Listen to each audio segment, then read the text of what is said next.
They became coaches, bodyguards, and gatekeepers all at once, deciding who got close and who got pushed away. And his mother carried that same instinct even further. By multiple accounts, she reportedly limited who could get near her youngest son, wary of the kind of exploitation that has swallowed countless young prospects from neighborhoods like his. She had seen what happened to talented kids who trusted the wrong people. She wasn't going to let her boy become another cautionary tale. So before the trophies, before the headlines, there was a family standing guard around a quiet, explosive kid who could fly. But before Chicago could ever call him their chosen one, he first had to honor a ghost, a Simeon legend who never got the chance to grow up. Every great Chicago basketball story carries a little bit of heartbreak in it. Derrick Rose's started with a number on his back. At Simeon Career Academy, Rose wore number 25, and that choice was no accident. According to Chicago basketball archives and media reports, the number belonged to Ben "Benji" Wilson, the Simeon star who was murdered in 1984. Wilson had been considered one of the best high school players in the entire country, a kid with the whole world in front of him, gone before he ever got to chase it. By wearing that number, Rose tied himself directly to the city's deepest basketball mythology. He wasn't just playing for himself, he was carrying a piece of a dream that had been cut short. And he carried it well. During his years at Simeon, the program went 120 wins against just 12 losses, according to high school basketball records. That's a dynasty built around a quiet, unselfish point guard who let his game do the shouting. He didn't talk much.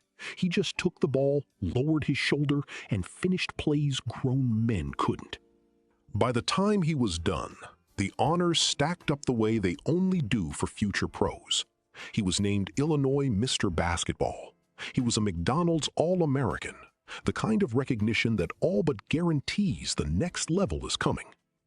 In Chicago, that made him a legend before he ever played a college minute. But the same spotlight that crowned him would soon turn cold, because one disputed grade and a single test score would later follow him all the way into the NCAA's record books. When the recruiting dust settled, Derrick Rose chose Memphis and head coach John Calipari. He'd only stay 1 year, but what a year it almost was. In that single college season, Rose put up 14.9 points, 4.7 assists, and 4.5 rebounds per game, according to NCAA archives. The numbers were good, but they don't capture what he meant to that team. He was the engine. He turned a talented Memphis squad into something nearly unbeatable. That 2007 to 2008 team went 38 wins against just 2 losses, setting an NCAA record for the most victories in a single season. They ran through the schedule, they ran through the tournament, and they reached the national championship game with a chance to put a perfect cap on a perfect run. Then came Kansas.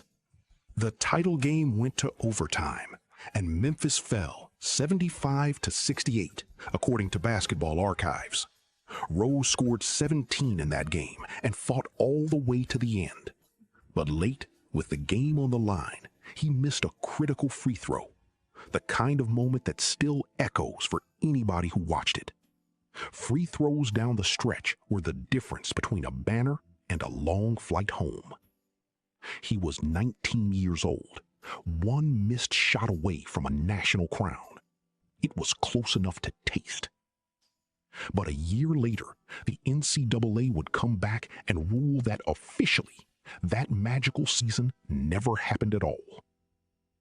Here is where the story turns from the court to the record book, and it has to be told carefully. In 2009, the NCAA vacated the entire 2007 to 2008 Memphis season, according to NCAA public documents and major sports media reports. The trigger was a test score. The Educational Testing Service voided Rose's SAT result, and under the NCAA's strict liability rules, he was declared retroactively ineligible. That meant the wins, the record, the run to the title game, all of it was wiped from the official books as if it never happened. But here's what matters, and it has to be said plainly. The NCAA alleged that someone else may have taken the SAT in Rose's place. That was an accusation, not a proven fact. Rose denied any wrongdoing. He was never criminally charged with anything. There was also a second storyline. The Chicago Sun-Times reportedly claimed that one of his high school grades had been changed from a D to a C. According to that reporting, a district spokeswoman stated the students involved probably did not know about the grade change. No individual was ever identified as responsible. So what we're left with is a controversy built on allegations and avoided score. Not a confession, not a conviction. The record book took a hit. Rose's reputation took the noise. But that controversy never touched what the Bulls saw on tape, because Chicago was about to bring its hometown kid home. Some stories feel too perfect to be real. This was one of them. In June of 2008, the Chicago Bulls held the #1 overall pick, and they used it on Derrick Rose, according to NBA draft records. The kid from Englewood, the one his brothers raised on neighborhood courts, the one his mother guarded so fiercely. He was going to play for the team he grew up watching, the hometown kid who never had to leave. You have to understand the weight of that moment. According to major sports media reports, Chicago had been chasing a feeling ever since the dynasty ended. That championship swagger, that sense that the best player in the building wore red and black. The city had spent years in the title drought that followed Jordan's exit, waiting for someone to make the United Center roar like it used to.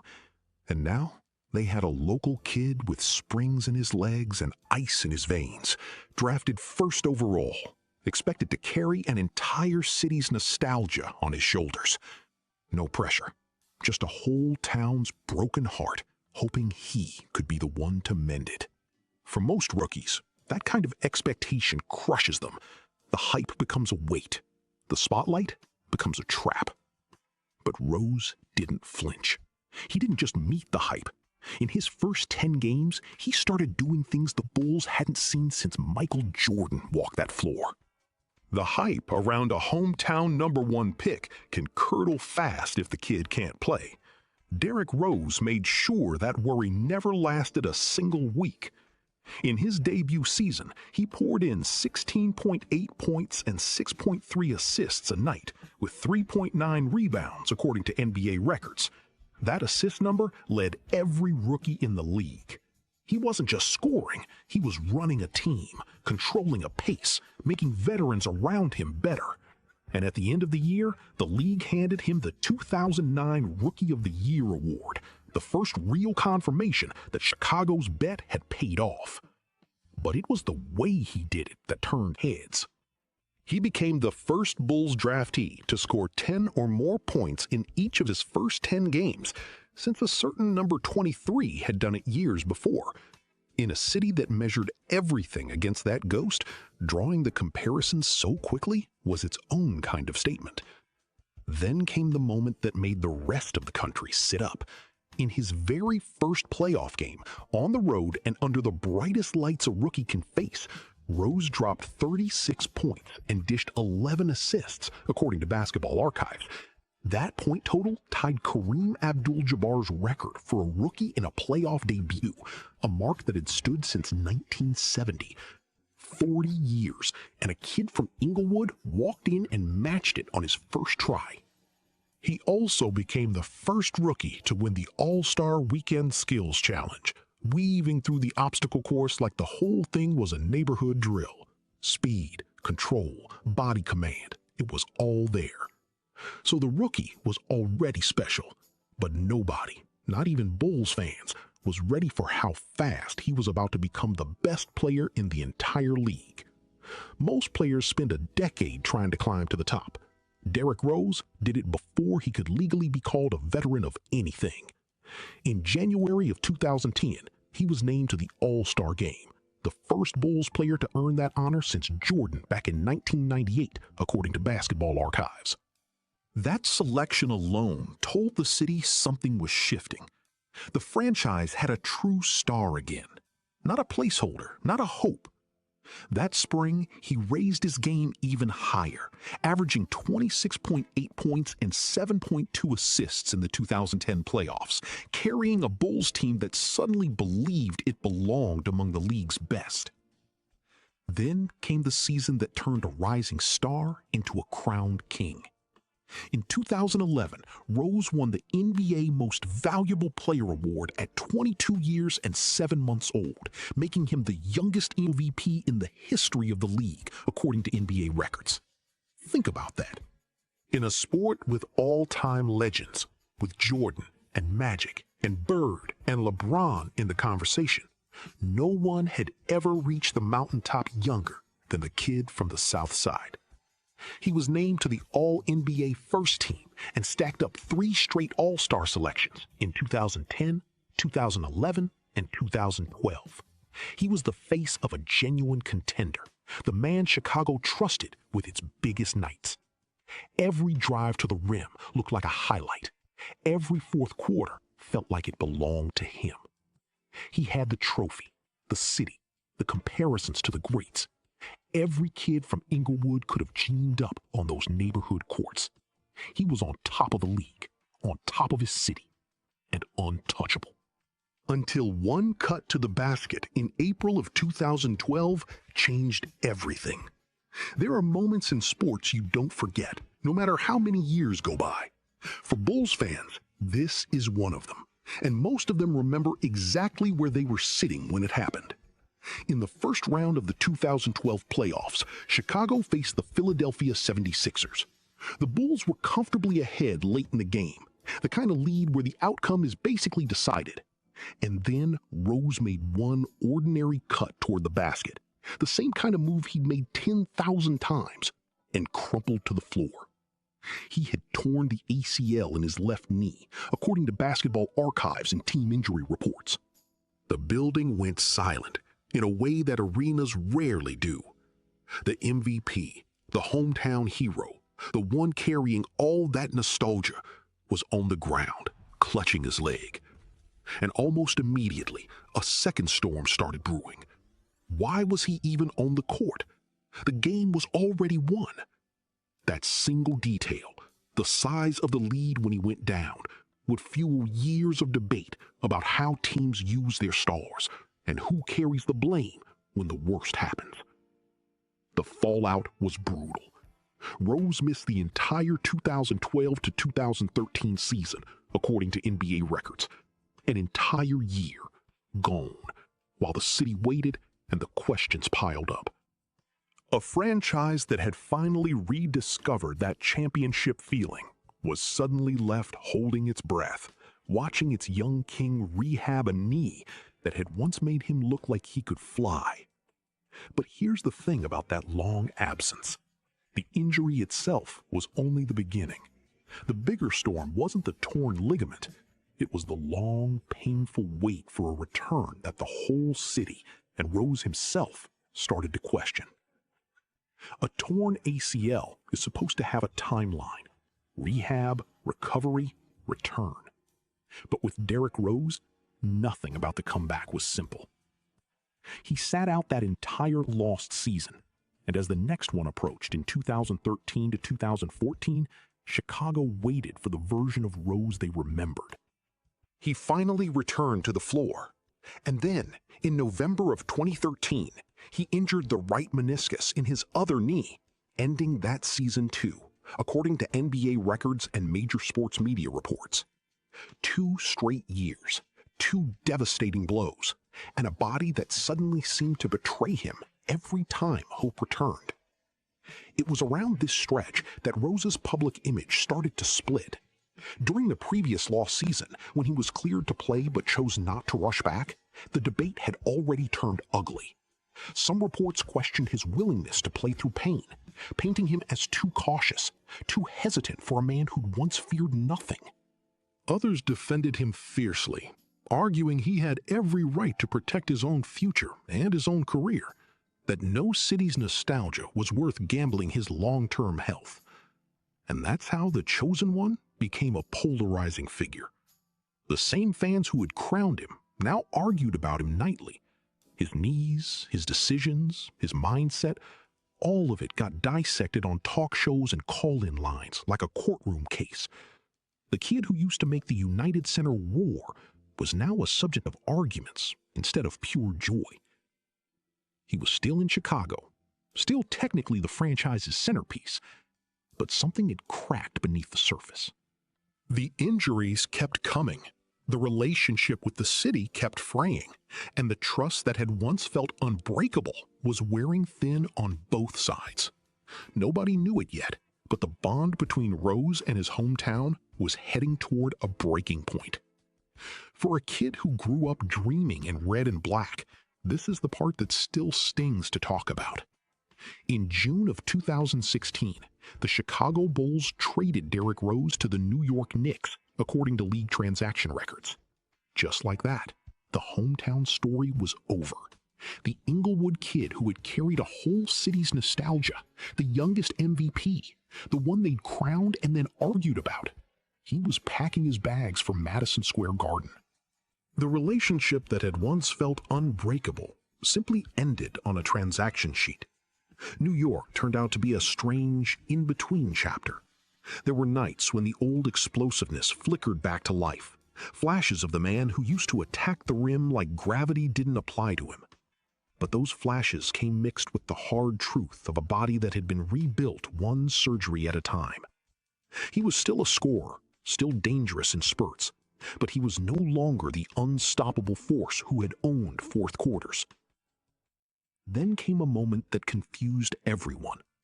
During the 2016 to 2017 season, Rose was briefly absent from the team without warning, a disappearance that drew real concern around the league. It was later described in reporting as a personal matter, something he was working through away from the court. He returned, but it added another layer to a story that kept getting harder to read. From there, the once untouchable MVP entered the hardest stretch of all, bouncing from team to team, signing minimum deals, and fighting just to stay in the league. There's a special kind of humbling that happens when a former MVP has to prove he still belongs. In the 2017 to 2018 season, Rose signed with the Cleveland Cavaliers on a minimum deal, the kind of contract that says plainly the league no longer sees you as a star. He went there chasing one more shot at relevance, but his body wasn't done testing him. Ankle injuries slowed him down again, and before the season was out, he was traded to the Utah Jazz and then waived in February of 2018, according to transaction records. Cut loose.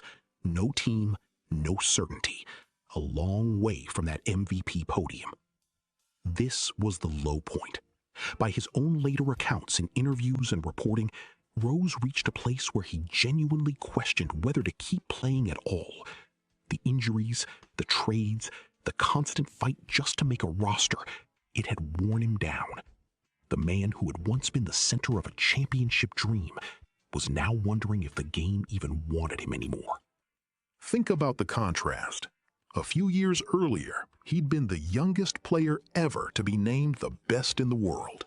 Now, he was a free agent, staring at the possibility that his career might quietly slip away in waiver wire transactions and unanswered phone calls. No farewell tour, no banner moment, just a slow fade. But just when it looked like the story was ending quietly, a former coach gave him one more chance, and Rose answered with a night nobody saw coming. Sometimes, a man just needs someone who remembers what he used to be. For the 2018 to 2019 season, Rose signed with the Minnesota Timberwolves, where he reconnected with a system and a coaching staff that had known him in better days. The familiarity mattered. Surrounded by people who believed in him, he found something he'd been missing for years, a real role, and a reason to keep grinding. Then came the night that brought it all roaring back. In a single game that season, Rose poured in a career-high scoring performance, climbing all the way to 50 points, according to league records. 50! After all the surgeries, all the doubt, all the nights he wondered if he should walk away. When the final buzzer sounded, the man who had been called soft, finished, washed up, stood on the floor with tears running down his face. He wasn't crying because of one box score. He was crying for everything it took to get back there.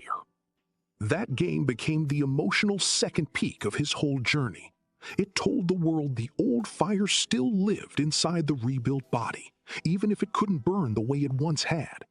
He reinvented himself, not as a franchise centerpiece, but as a respected sixth man, a veteran scorer who could change a game off the bench. The Detroit Pistons saw enough to give him his first non-minimum contract since 2017, a quiet vote of confidence that he was valued again. He had rebuilt his career into something steady and respected, but the question that defined him never really went away. What could he have been? Every great career eventually circles back to where it found peace, and Rose found his in the quiet professionalism of his final seasons. He rejoined the Knicks from 2021 through 2023, reunited again with coach Tom Thibodeau, the man who had guided him during his best and most painful Chicago years. Then, in July of 2023, he signed with the Memphis Grizzlies, a fitting echo of the college town where his whole rise began. The Grizzlies released him in September of 2024, and with that, Rose announced his retirement, closing the book on 16 seasons in the league. His final career line reads 17.4 points, 5.2 assists, and 3.2 rebounds a night. Solid numbers for a long career, but numbers that will forever